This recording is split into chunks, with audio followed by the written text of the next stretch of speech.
অভিযোগ না, সেখানে আমি জানতে চেয়েছি যে প্রথম মুখ্যমন্ত্রী এই বিজেপি সরকারের যে মন্ত্রী হয়ে যে নিদান দিয়েছিল, প্রচার তো ছিল, এগুলো আমি বলতে চাই না, সময় নষ্ট করতে চাই না।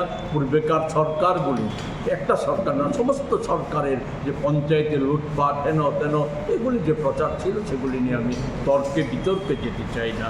মাথাবাড়ি যে নির্দেশাবলী দিয়েছিলেন প্রথম মুখ্যমন্ত্রী, সেই নির্দেশাবলীর ফলে আজকে যে জায়গায় দাঁড়িয়েছে তাতে হয়েছে কি, আমাদের রাজ্যে 1176টা পঞ্চায়েত, এর মধ্যে এডিসি ভিলেজ কাউন্সিলের পঞ্চায়েত আছে, অর্থাৎ ট্রিপল ইঞ্জিনের সব কয়টা ইঞ্জিনিয়ারিং, যে কি হাল হয়েছে। এটা কেন্দ্রীয় সরকারের যে পঞ্চায়েতি রাজ মন্ত্রক, তাদের যে গত কিছুদিন পূর্বে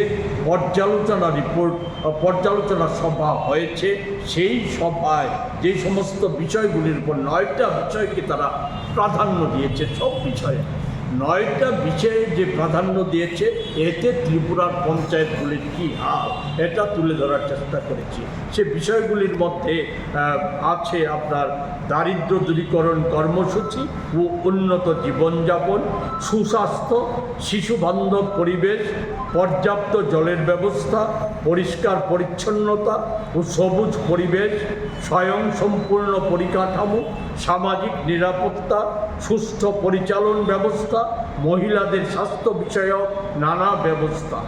এই ক্ষেত্রগুলির বিচারে কেন্দ্রীয় সরকারের যে পর্যালোচনা, তাদের যে ইন্ডেক্স অনুযায়ী রাজ্যে 1176টি পঞ্চায়েতের মধ্যে মাত্র 4টা গ্রেডে পঞ্চায়েতগুলিকে ভাগ করা হয়েছিল দেশে।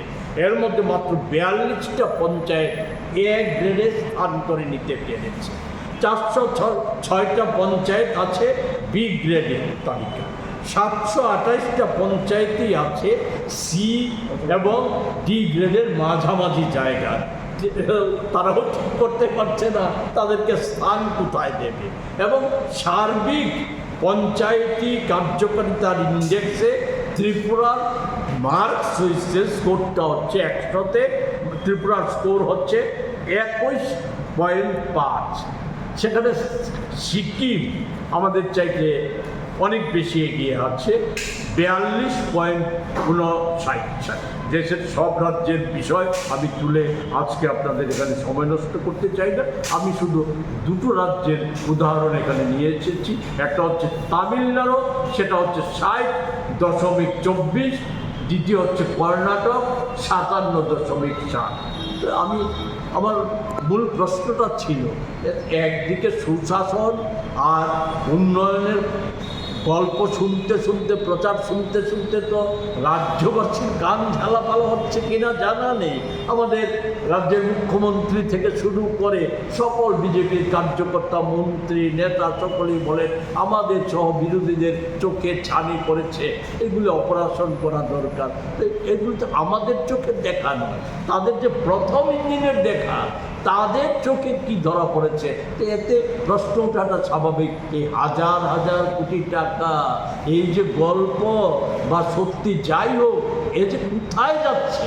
তো আমাদের একটা ছোট্ট কথাই বলে শেষ করব, গ্রাম ত্রিপুরার মানুষ, রাজ্যবাসী সকলেই একটা বিষয় চোখে পড়ছে, সে বিষয়টা হচ্ছে ধনে ধান্যে বিজেপি দল যেমন এক ফুলে ফেপে একবার বিশাল অর্থের মালিক বনে গেছে, তেমনি গ্রাম সহ শহর এবং বিশেষত গ্রামে একেবারে বিজেপির কর্তৃত্ব যাদের হাতে আছে, তাদের জীবনযাত্রা এবং সম্পত্তি 7.5 বছরে যেটা বৃদ্ধি পেয়েছে, এটা কিন্তু আড়াল করে রাখা, গ্রামের মানুষের কাছ থেকে আড়াল করে রাখার কোনো সুযোগ নেই, সেটা সকলের চোখেই ধরা পড়ছে।